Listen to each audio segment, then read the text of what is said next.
Just a moment here, if I could trouble folks to move towards the last remaining seats.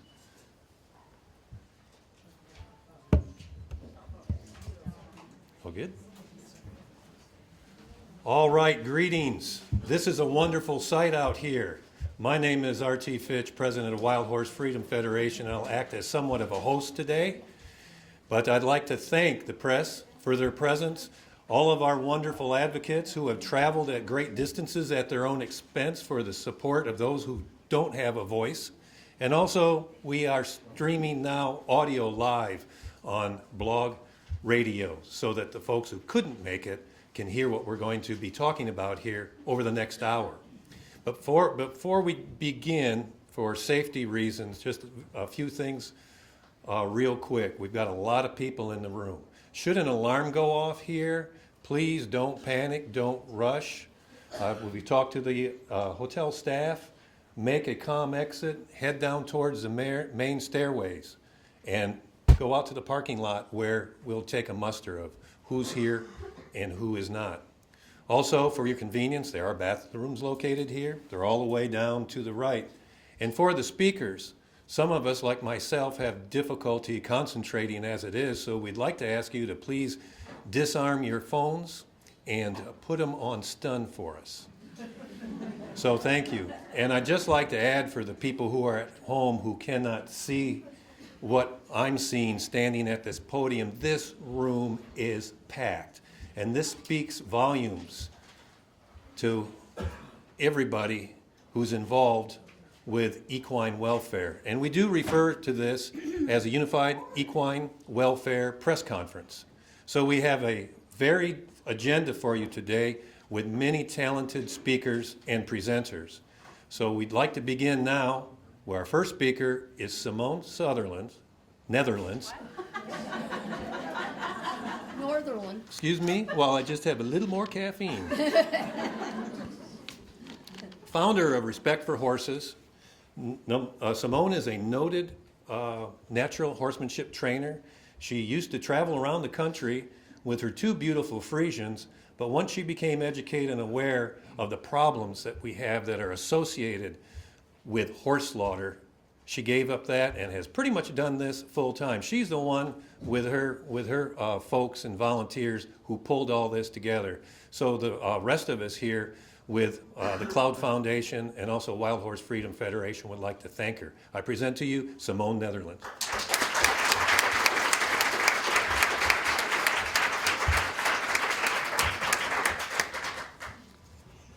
Thank you so much, everybody. Thank you for coming, and thank you for caring about these issues that are of extreme importance to Oklahoma right now, but they're also of great national and international concern. Where would we truly be without the horse today? Without the horse carrying us here across the plains, plowing our fields, fighting our battles, I don't think any of us would be sitting here today if it wasn't for the horse.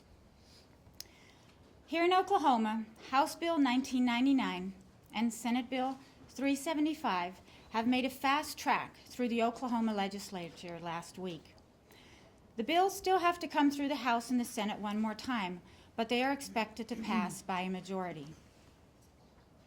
While in the rest of the world, the real deceit and corruption of the horse slaughter industry is finally being discovered and exposed, Oklahoma legislature seems to think that it's a good idea to invite the same fraudulent and predatory industry back into this state and this country. You will hear from the pro-horse slaughter side that the business of horse slaughter is humane and necessary because of an overpopulation problem of horses.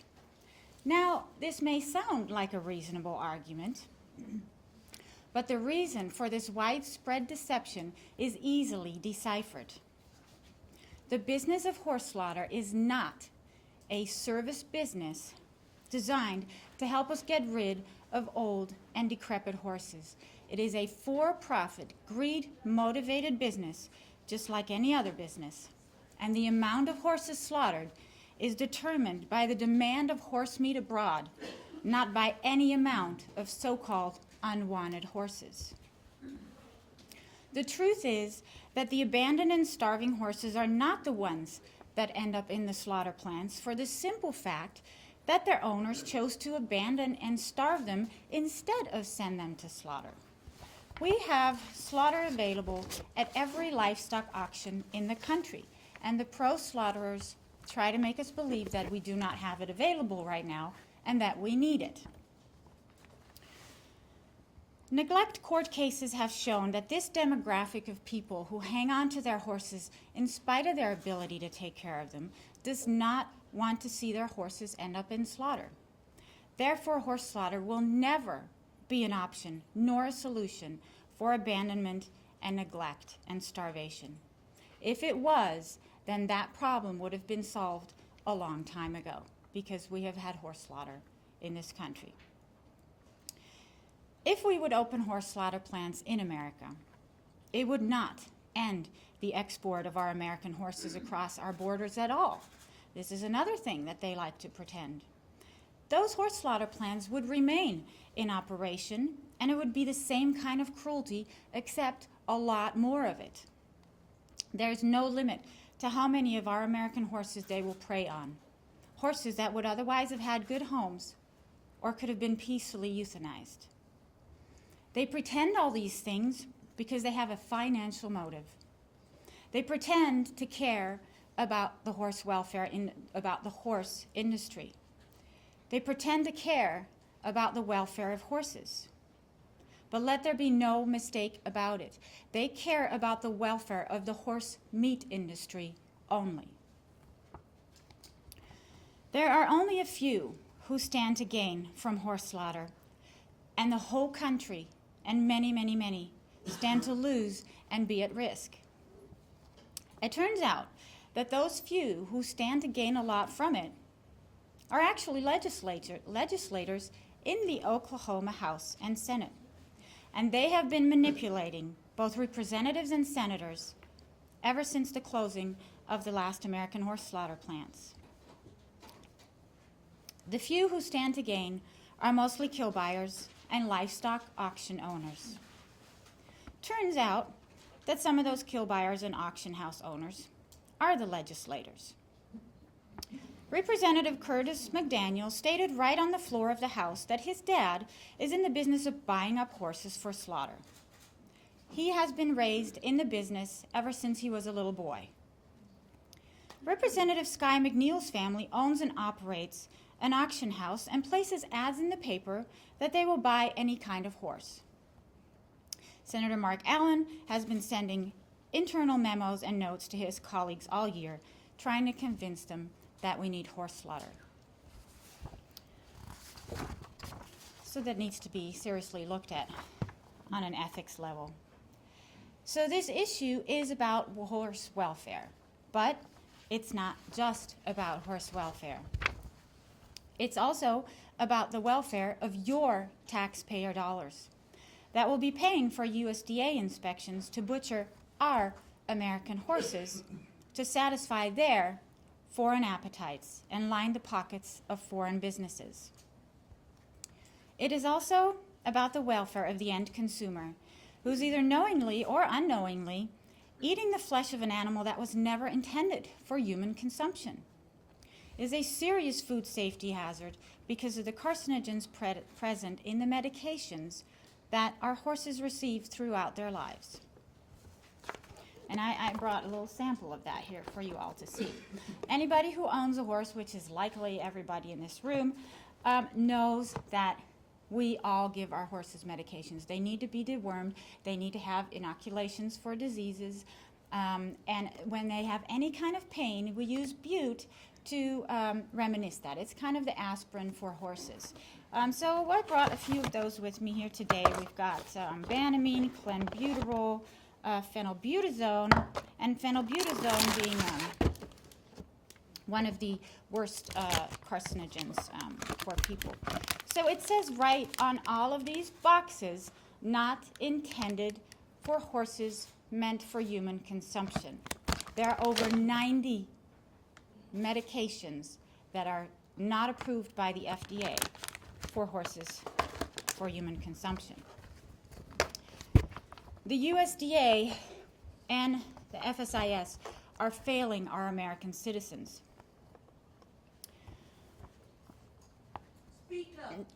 Speak up, please. Okay. I'll stand a little bit closer. Okay. Also on phenylbutazone, there is no withdrawal period. These kill buyers are buying up these horses at auctions. And what happens is they fill out this form that accompanies the horse, and they fill it out themselves, and they've known the horse for exactly an hour, and they state on these forms that this horse has never received the substance of phenylbutazone. And this is how our horses cross our borders. So it is also about the welfare of the communities that are targeted for horse slaughter plants. It took Kaufman, Texas, 25 years to finally get rid of their horse slaughtering plant, and this was mostly due to a woman who happened to be the mayor of Kaufman. Her letter is included in the press media kit. Her name is Paula Bacon. Communities have a right to know what they are in for. It is also about the emotional welfare of former horse owners who have been duped by kill buyers or had no idea that their horse would not find a good home at the auction. A lot of kill buyers place ads on Craigslist and in the paper that they will give a horse a good home. They will sometimes bring their little girls and pretend that it's for their little girl. Kill buyers are not honest people. It's the nature of the business that it's a for-profit business. They get horses as cheap as they possibly can, stuff as many as they possibly can on a trailer, buy healthy and fit horses who would otherwise have been bought or adopted by people. They leave the skinny, the old, and the sickly because that's not what they want on their trailers. So the whole myth of we're doing America a favor by getting rid of old and decrepit horses is a total, utter, outright lie. It is also about what our public lands will look like in the future and what they will smell like. Our wildernesses, will we leave some of it for our children and grandchildren? That's our wild horse issue, which our experts on this side are going to be talking about today. But most of all, it is about who we are as Americans and how far we are willing to go in closing our eyes to issues that are questioning our humanity as a whole. Breeders are to be blamed for the overpopulation problem. Breed associations are to be blamed for encouraging them. And our government is to be blamed for giving in to breed and agricultural lobbyists instead of listening to the American public, who is overwhelmingly 80% against horse slaughter consistently in every poll. 80% of Americans are against horse slaughter. 80% of Oklahomans are against horse slaughter. We do not want it, we do not need it, and we will not stand for it.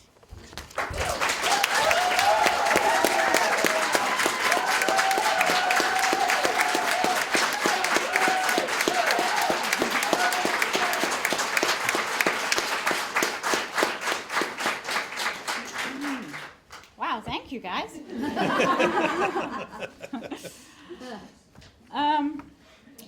Now, as you noticed, I haven't even touched on the subject of the humanity and the inhumanity of horse slaughter because I'm going to leave that subject to our expert, Dr.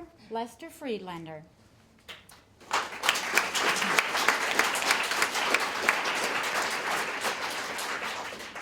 He's been a veterinarian for over 30 years, and he's a former USDA inspector.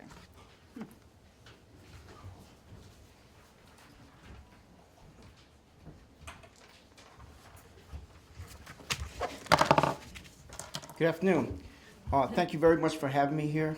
I came all the way from Pennsylvania, and it was a long ride, but it was worth it. You're welcome. You're welcome.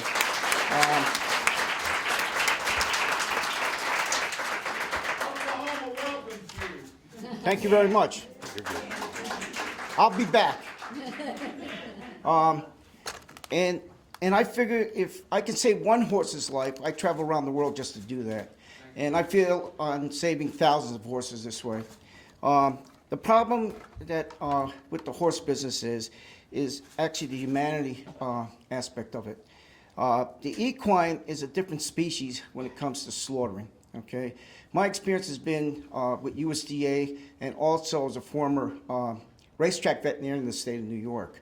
And the horses are different species as when it comes to slaughtering. As with cattle, we can restrain them and use a captive bolt or a pneumatic bolt and get the job done. Under the Humane Slaughter Act, it calls for only one try to be accurate, okay, and then proceed with the processing. But with the slaughter of horses, and especially in the 3 plants that were located in the United States before 2007, Kaufman, Texas, Fort Worth, Texas, and the one in Illinois, the violations were endless. Thousands of horses were suffer and in pain because the Humane Slaughter Act was never enforced by the veterinarians or the inspectors at that plant, and also USDA management.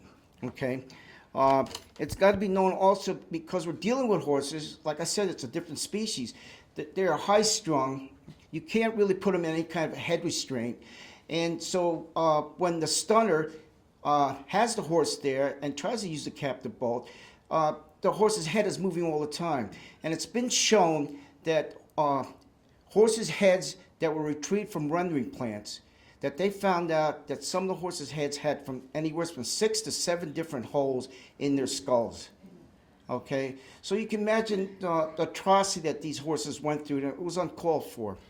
And like I said, the U.S. government passed the Humane Slaughter Act, and it was first enacted back in like 1958. And it's a federal law, but like I said, it was never enforced. Now, also what I want to mention real quick is also that when you talk about the kill buyers, you got to remember this is a business not for the welfare for these animals that they're dealing with. It's a business that they want to make money, and that's the bottom line. They don't care about anything else. Now, I'm going to cut this really short because there's other people that want to talk, and I'll be here the rest of the day to answer any other questions. But real quick, as a veterinarian, I just want to tell you a quick joke. It's only going to take me a minute. There was a blind rabbit and a blind snake going through the woods. Each other ran into each other, okay? So they started being apologetic, all right? So the rabbit says to the snake, do me a favor, can you feel me and give me an idea what I am? And the snake says, sure. So the snake goes and says, well, you got 2 long ears, you got 2 long legs, you got a fluffy little tail, and you're furry. I think you're a wabbit. And he says, wow, that's great. So then the snake says to the rabbit, he says, maybe you can give me an idea what I am. So the rabbit says, sure. So he goes, he says, you're kind of cold, you're clammy, you have no gonads, you must be a kill buyer. Thank you very much.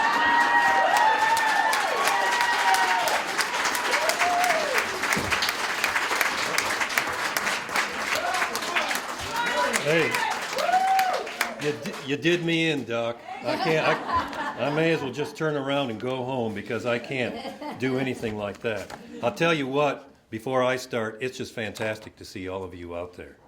But I'm going to ask you just for a second, imagine ourselves as an old video recorder, and let me kind of do a fast rewind here. It was just late last October that these 3 organizations, the Cloud Foundation, Respect for Horses, and also Wild Horse Freedom Federation, were in Salt Lake City holding a press conference during another BLM advisory board meeting.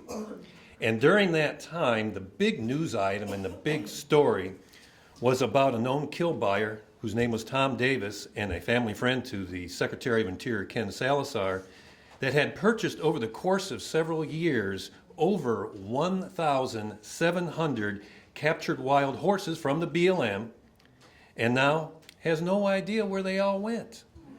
And this is the same man that in that interview stated that you hadn't lived until you tasted a Philly steak. So you can draw your own conclusions.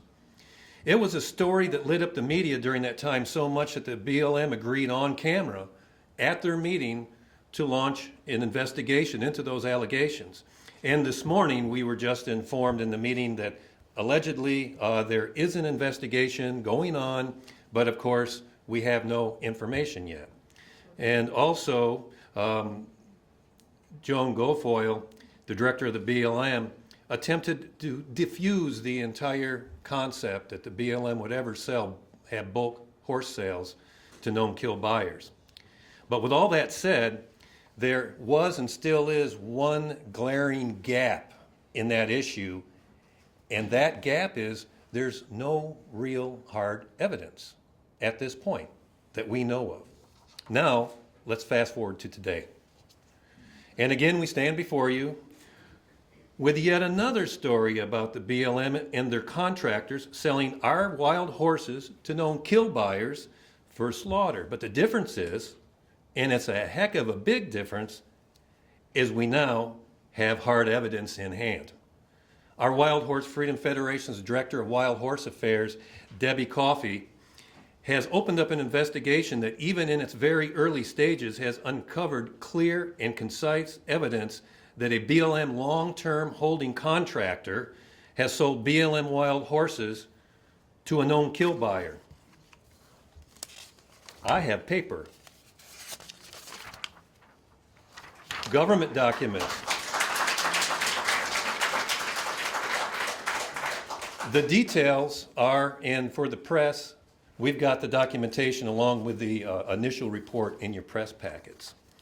The details are, in a nutshell, that the individual Jim Reeves and Lyle Anderson, who own Spur Livestock, have a BLM contract for a long-term holding pasture in South Dakota.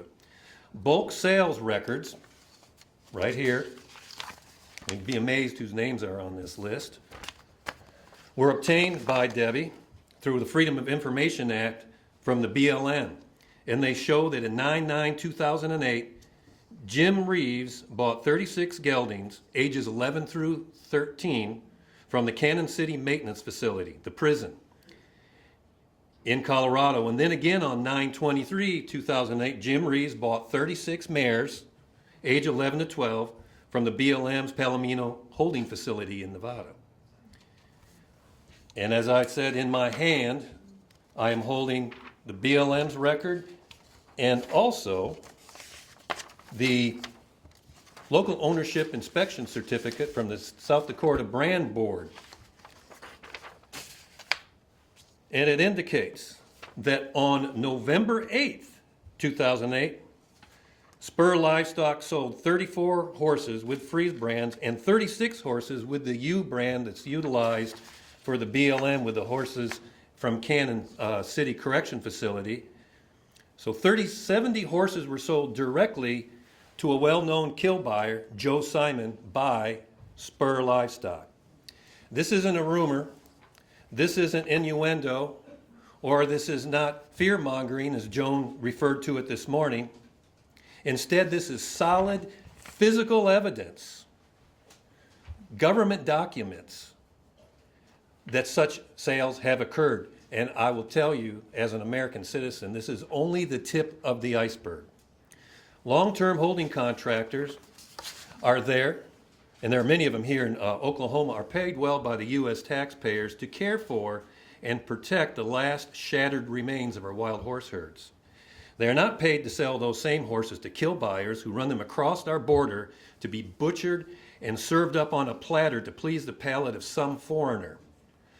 What a fate and a horrifying end to our American symbol of freedom and pride. With that disgusting image in mind, I would like to recommend that we, the media, the American public, and all of you advocates, serve something up to the BLM in exchange.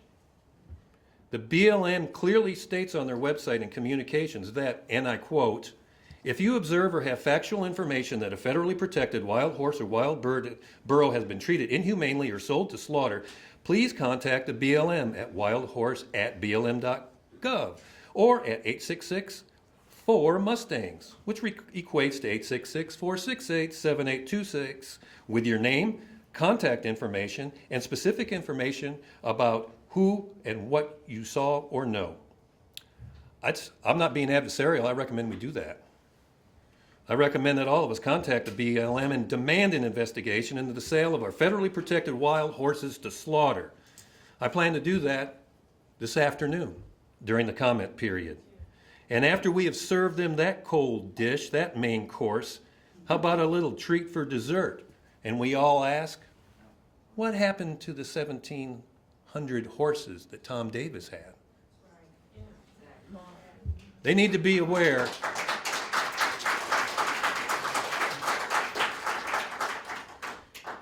They need to be aware that we will not go away. We will not forget, and we surely will not be intimidated by government propaganda. We are here to stay, and we're here to find out the truth. So stay tuned. More's to follow. Thank you.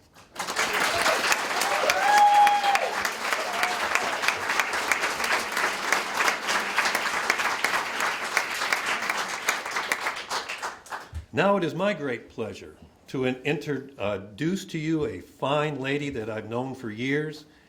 She sits on the board of directors for the Cloud Foundation. I marched next to her in D.C. and carried a banner through a massive windstorm, and we lived to survive and tell the story. She's an East Coast advocate who may be remembered best for exposing the Salt Lake City holding facility where hundreds of wild horses were housed in filth, neglect, and abuse. Ladies and gentlemen, I give you Lisa Friday.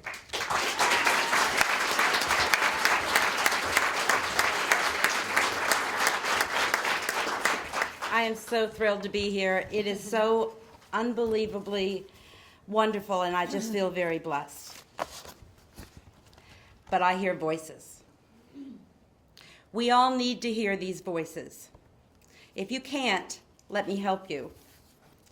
I hear voices of family bands running, being chased by helicopters, sweating, running for a dozen miles. Who actually knows how long they've been running? I don't, because the BLM transparency we can't see. The contractors don't want us to see either. My first roundup, the observation site, was 4.5 miles from the trap site until I made my voice known.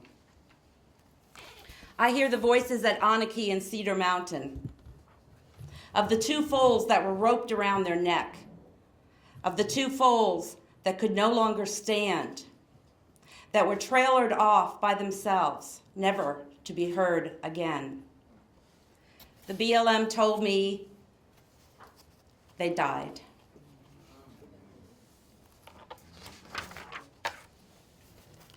I hear the voice of the little foal that couldn't keep up years ago, so they left him there, tied him up to go back for him, as the helicopters were chasing the rest of his family. I hear this voice every night when I go to sleep. They forgot him for 3 days, and he died. You should have heard the voices, over 500 voices at Salt Lake City, when my good friend Ginger Catherines exposed the conditions.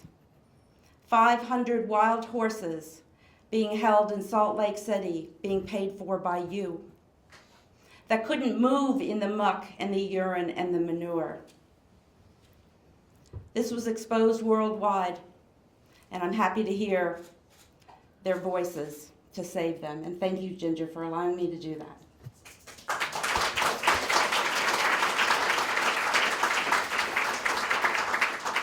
I hear the voice of this emaciated mare that was healthy when she was taken off the range, only to be in this condition at the hands of the BLM.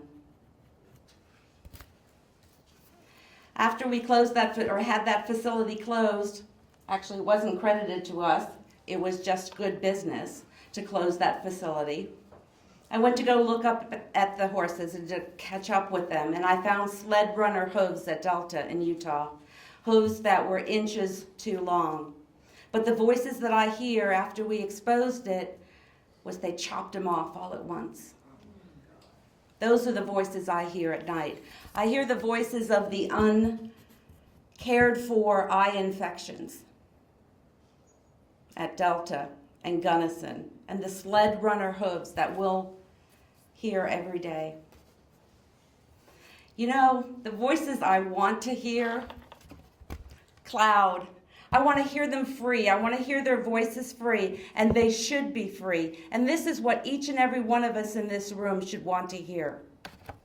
And we beg the Wild Horse and Burro Advisory Board that if they don't protect the voices that you can give to the DOI and the BLM and to the press and to your legislature, we will see these voices. And the Wild Horse and Burro Advisory Board has a choice to hear these voices or the screams and blood and bones of these voices. Thank you.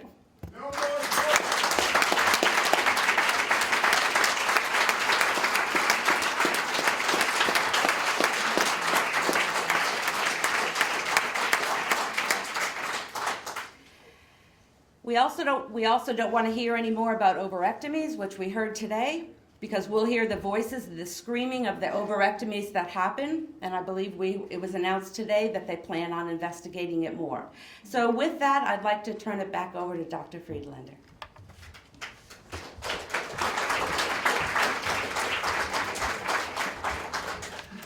Ladies and gentlemen, it's now my pleasure to introduce Ginger Catherines, is an Emmy Award-winning natural history.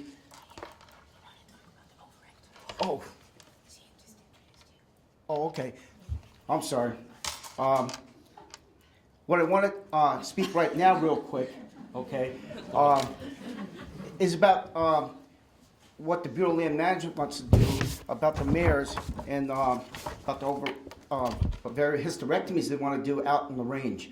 As a veterinarian, with my experience, I find that the board actually did not do a good job of reviewing what will happen with these mares out in the range like that.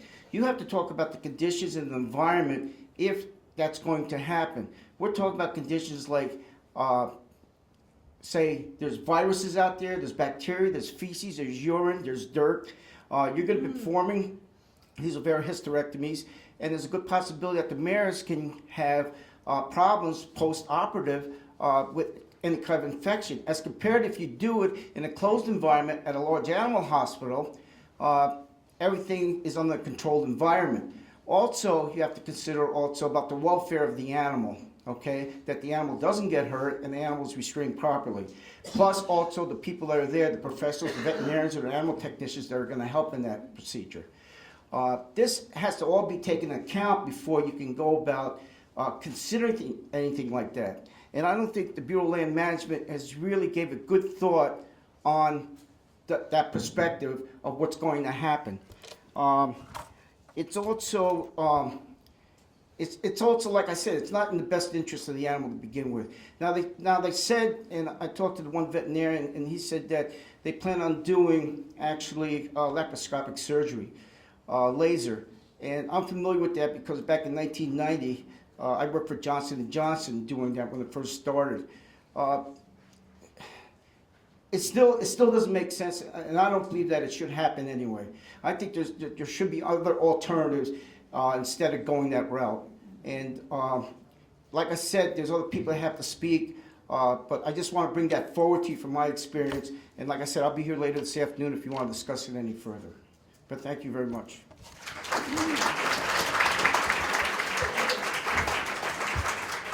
Okay, now let me continue. Let me continue where I left off. Ladies and gentlemen, it's my pleasure at this time to introduce to you Ginger Catherines, is an Emmy Award-winning natural history filmmaker and creator of the Cloud series on PBS. Cloud and Catherines continue to educate people of all ages and to inspire them to join in the campaign to preserve America's native Mustangs. It is my pleasure to introduce the Executive Director of the Cloud Foundation, Ginger Catherines. Thank you very much.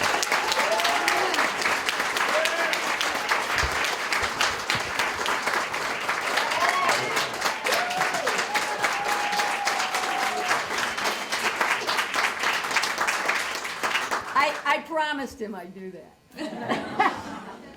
He's such a star. The Wild Horse and Burro program is a fiscal train wreck and a humane disaster. And next door, we're talking about, or they were talking about this morning about humane standards, and a lovely lady from UC Davis talking to a board that I know at least 3 members of which are advocates of horse slaughter. And they sit on a wild horse board that is charged with protecting and the wild horses that we have remaining in the West. And we don't have very many of them left, do we? It's estimated that we have nearly 50,000 horses in holding. These are in long-term pastures in Oklahoma and Kansas. Y'all have 30,000 wild horses that need to go home.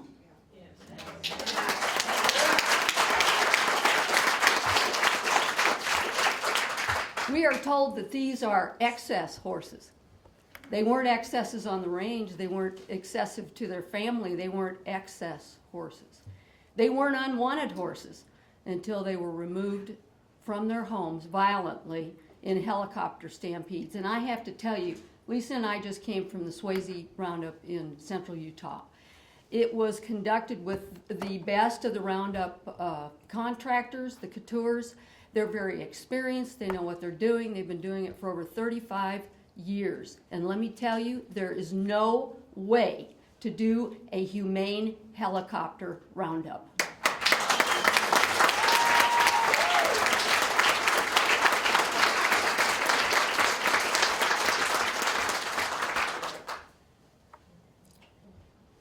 In Swayze, this was difficult. The temperature was 3 degrees when we started out the other day. When the roundup started, it was estimated, according to my calculations, and I can read, it said 16 degrees on the temperature gauge on my car. There had been nearly 2 feet of snow that had fallen 2 days before. And they ran hundreds of wild horses in the cold and through the snow to these capture corrals. They brought in 30 at one time, and I invite you to go to the website because we have on there a 12-minute film that I produced about the Swayze Roundup. They took multiple bands of horses and they ran them with helicopters through the cold and the snow into the capture corrals. And NBC was there, thank goodness. And NBC will be doing a story that I hope will be very beneficial for our wild horses. I pray that it will be, at least. And the cameraman, who's this professional cameraman from NBC News, said, "I thought my lens had fogged up." You know why he thought his lens had fogged up? Because their sweating bodies with their winter coats jammed into a corral looked like a cloud of smoke. He thought his lens had fogged up. We were standing some distance away. I knew the lens hadn't fogged up. And Suzanne Roy, I don't know whether you're in the audience, Suzanne was attending this with me from the American Wild Horse Preservation Campaign, a wonderful coalition of organizations of which we are members, and I'm proud to say that. Suzanne said to the BLM official there who was handling us, because you know they've all gone through their PR manual stuff and memorized lines on how to be nice. And Suzanne said, "Boy, they're sure sweating a lot." And this gentleman said, "Well, they're steamed up, but I don't know how much they're sweating." Honestly. And they tweeted all day, because you know they know how to do that now, Facebook and Twitter and stuff like that. And so they tweeted all day that the temperature was 32 degrees. Even when they started, when we knew it was in the teens. Even in the afternoon when the water in my water bottle in my pack froze. The guy behind me, and I don't even know who he was, he says, "Hey, well, look at me." He had his Diet Coke. He had his Diet Coke held up and it was full of ice. And the BLM was tweeting it was 32 degrees. It's such an incredible campaign of disinformation that's out there. It's really tragic. And I know we need to leave time for questions, and I sure would like to be one of those that you ask some questions about our magnificent American icons who are imprisoned and incarcerated for life, and you pay for it. $120,000 a day. I believe that's the correct statistic that we pay for it. The people who are in the adoption program in the BLM are grand folks. They are trying their best to find good homes for these animals. They're trying their best that they are not going to be lifelong prisoners, or they are going to be in pastures in eastern Oklahoma and eastern Kansas, but they're swamped. They're swamped by the overwhelming number of horses that are removed from their homes when they shouldn't be removed. So I have a lot of solutions to this. One is ground the helicopters.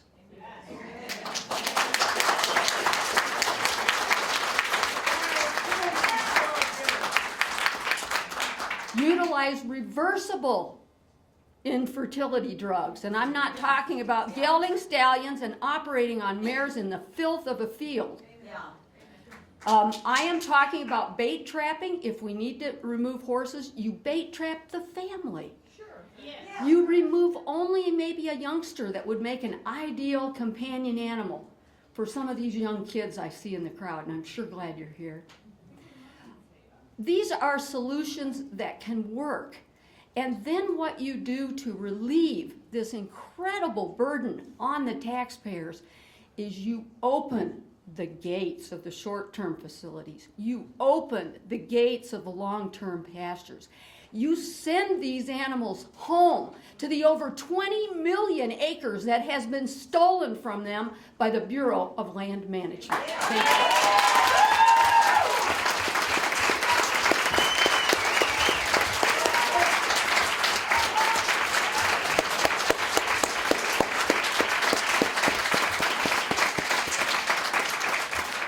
Thank you, Ginger.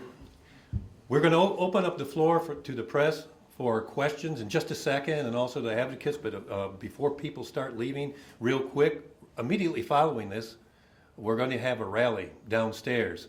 The press and all of you are invited to attend. I'd like to let you know that Oklahoma's finest will be looking out for your personal safety and watching out for you, because you're such a mean group. But I would highly recommend that if you do receive taunting or any provocation, don't participate. Turn them around and look the other way. This afternoon, there will be public comments down the hall. We would highly encourage all of you to attend. Many of us signed up this morning, but the BLM Advisory Board needs to see these numbers. And again, we ask that we all conduct ourselves with respect, because we do represent the kind and gentle horses. If anybody has an attitude anywhere, it most certainly isn't ours. We might be angry, but that anger fuels the fire that gives us the determination and the stamina for the long haul to get this thing right.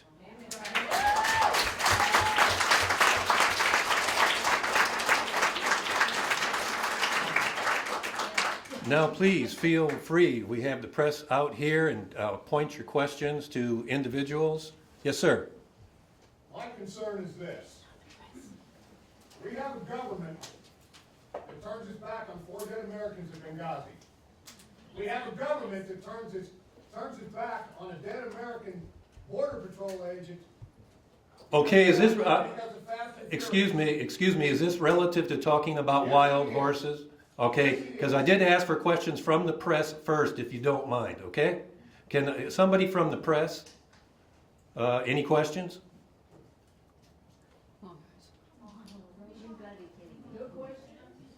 Okay. Now, we're not making statements, we're asking questions of the panel. So if you can ask a question, I have a question. okay, we'll entertain it. This land that has been stolen from these wild horses, is this land being used for grazing by cattle operators? Yes. It is. Yes. But the most of it, yeah, that's still available. Being reimbursed for the use of public lands by the BLM. Is what? Is the public being reimbursed for the use of public land by the BLM? Well, we all know that the public is being reimbursed by a program that runs, some estimates have it as a $500 million a year loss to the American taxpayer.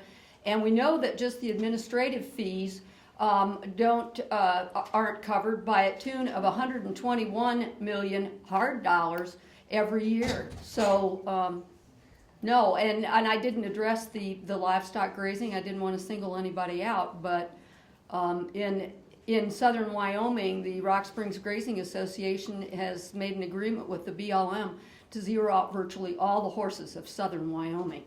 And that's at the behest of the Rock Springs Grazing Association. One of their members is a member of the advisory board, Gary Zakotnik, very nice guy, livestock rancher. And I'm telling you, it's time that business as usual is gone. They're not gonna take our Rock Springs horses, they're not. Okay, thank you, Ginger. Another question, ma'am. In preface, my name is Sabrina Hayes. I'm an Oklahoma resident. I'm a horse owner, a landowner, a taxpayer, and I'm sure to Speaker Shannon surprised, a conservative voter. And I heard about this happening in Oklahoma, 2 weeks ago? I heard it on the morning news, getting my grandson ready for school and getting ready for my day, and I was devastated. Since then, my representative, Representative Dorman, just posted an article talking about his big open door policy, whom I can't seem to get a face-to-face with. I've contacted my representatives and senators in Oklahoma. I've contacted my governor. I've heard nothing except, we know better than you. So, Simone especially, you're an expert in this field. Where do I go now? What do I do now? Because I'm adamant. Thank you so much for being here. Yes, that is what is absolutely so outrageous about these bills. These bills have been fast-tracked through legislation. It took less than 2 weeks, and Oklahomans have had no chance whatsoever to have any kind of opinion about this. This is purposefully done, and it's been worked on behind closed doors for years. This is a pre-planned, predetermined plan. These legislators who have a personal stake have been working on the Oklahoma legislature. How does the Oklahoman people get a chance within a couple of days to now all of a sudden let their legislature know how they feel? They didn't want to give Oklahomans a chance because they know that Oklahomans are overwhelmingly 80% against horse slaughter, and this is why this is happening.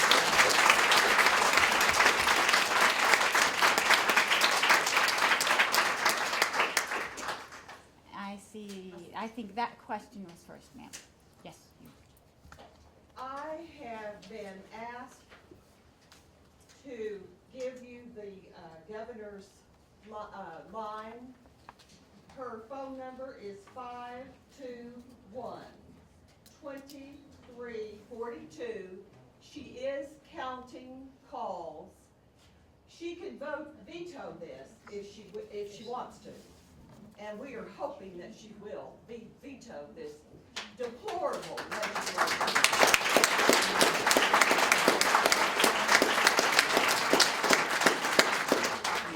Give that number again. Absolutely. You can go ahead and give the number again if you want to talk loud. The number is 405-521-2342. I like that Sarah Palin thing there with reading it off your hand. That's very effective. God, don't call me her. Those are fighting words. Thank you so much. We are hoping that the Oklahoma legislatures will see what the American public really thinks, and this amazing, huge turnout shows really that Oklahoma is not going to stand for it. Yeah, go Oklahoma!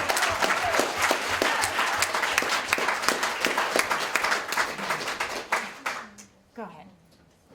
Okay, I'm Alicia Urban. If people go undercover at farms just to see if they are slaughtering, what can they do about that to report it or whatever, to stop it? Okay, that's a great question because that is something that's really very necessary.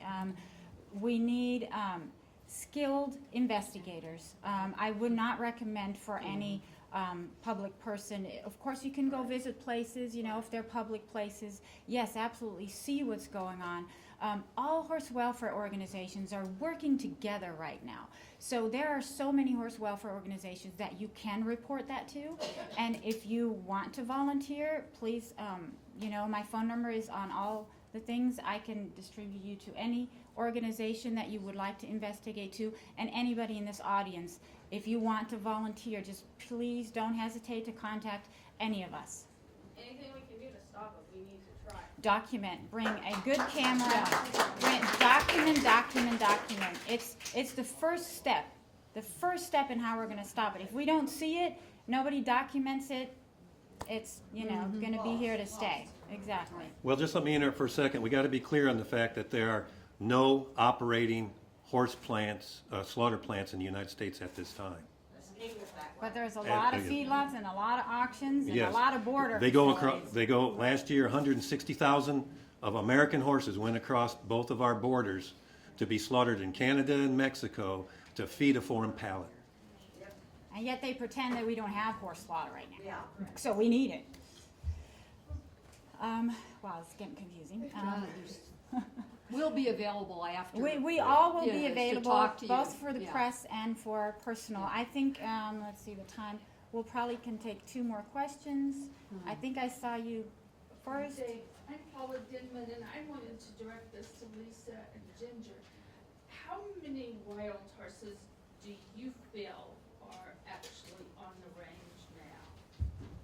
I mean, I'm pretty good at math, and when I add and subtract and add in possibilities of babies, I just don't see how there can possibly be 36,000 now. Well, there's 37,000 now. That's because they just removed 140 from Utah. I mean, this is what seems like it happens. We have massive removals, and then the numbers reported the next time are up. Or from one website to another, they vary even within the agency. There is not good science-based census being taken. And there's no substitute for going on the range. Going on the range, I would invite y'all to really try to volunteer. I know you live in Oklahoma, but come out west and we'll adopt a herd, okay? And we'll go and we'll walk. And we'll figure out what we've got out there, because the BLM sure doesn't know.